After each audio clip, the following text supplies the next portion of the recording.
Yesterday, BBC presenter Samantha Simmons kept crying about the physical well being of Israeli prisoners who were released by Hamas. She used words such as emaciated and thin to describe their condition. She also used the term concentration camp as she attributed this to one of the prisoners' relatives. On Pete Brisley, who's the father-in-law of Ali Sharabi, who lives in Wales and was watching these images of his son-in-law being released, but suffering the trauma of the fact that his daughter Leanne and his grandchildren Noya and Yahel were murdered on October the 7th. This is Ellie's wife and children, and he said in a statement to the BBC, "It's very emotional here. It's great to see him released, but I wasn't expecting to see him looking like that, so very thin and emaciated." He said he looks like he's just come out of a concentration camp.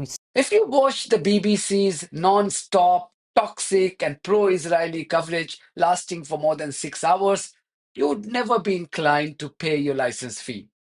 You would argue that this disgraced organization is better off running its operations on Israel's blood money. Samantha wasn't alone. She was joined by her esteemed colleague, amazing colleague, Yolande Nell. Just like Samantha, Yolande Nell too has faced constant criticism and condemnation for her perceived biased coverage in favor of Israel and to suit Israeli propaganda.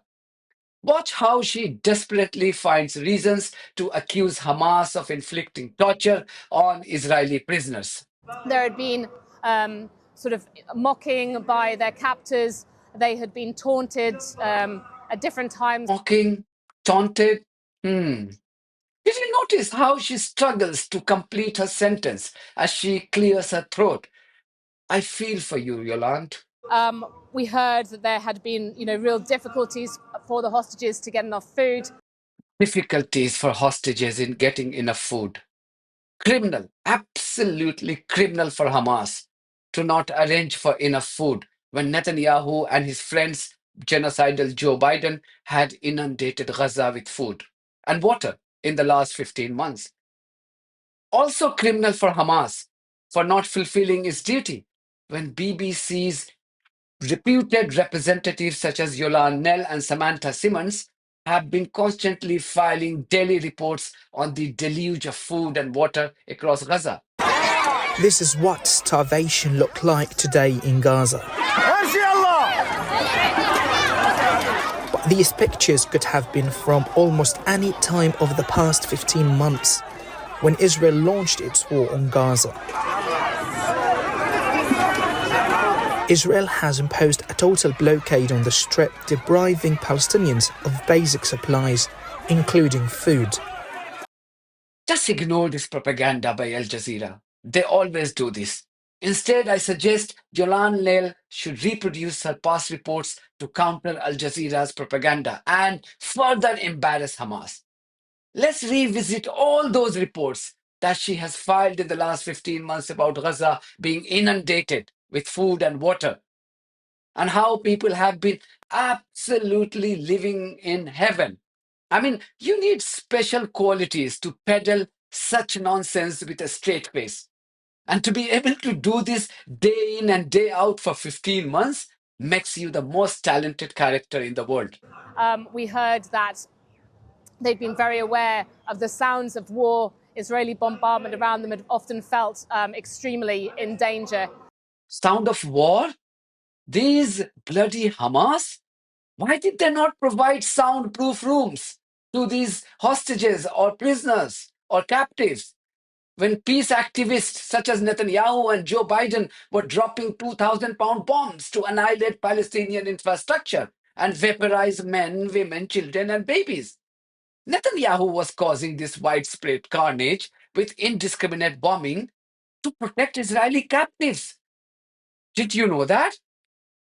How could Hamas be so cruel? Why did they not provide sound-canceling headphones to these Israelis? Of course, Yolande Nell, who should be considered for the highest honor in journalism for spelling out these hard facts, couldn't mention the apocalyptic scenes created by Netanyahu for the sake of humanity. That would be tantamount to the breach of BBC's editorial guidelines. That would be a propaganda for her. and some of them kept in isolation for extremely long periods of time. Indeed, that's another crime by Hamas. Didn't Hamas remember to take its captives out for a walk on the Gaza beach every evening? Why didn't they do that? It's a serious crime when you consider how Gaza has been a heaven on earth in the last 15 months, thanks to American bombs. Such reporting by Yolande Nell and her colleague Samantha Simmons should be preserved for future generations to learn how to report objectively on conflict. This is the peak of objectivity, isn't it? Then you had this useless fellow called Alistair Bunkall from Sky News, necessarily dragging the issue of Palestinians being tortured by Israeli inside what Samantha Simmons and Yolande Nell call prisons. How dare he highlight the plight of human animals? How dare you compare miserable Palestinians with white skin and chosen Israelis? Hasn't he watched enough of the BBC broadcast in the last 15 months? Hasn't he watched his own channel's broadcast to know how one Bel Donati was sacked for going against established norm?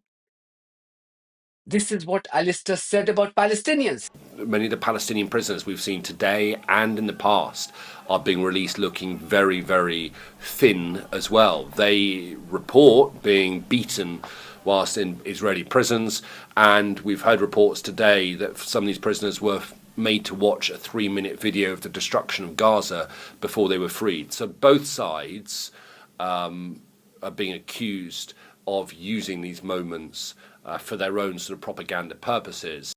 Dear Samantha and Yolande, I apologize profusely on behalf of Alistair. He's broken the cardinal point of our profession by reporting about the other side in this conflict. He had also called Trump's plan to occupy Gaza ethnic cleansing. Practically, how could it happen? I mean, how do you forcibly displace 2 million Gazans without it becoming a breach of international law, without it being ethnic cleansing?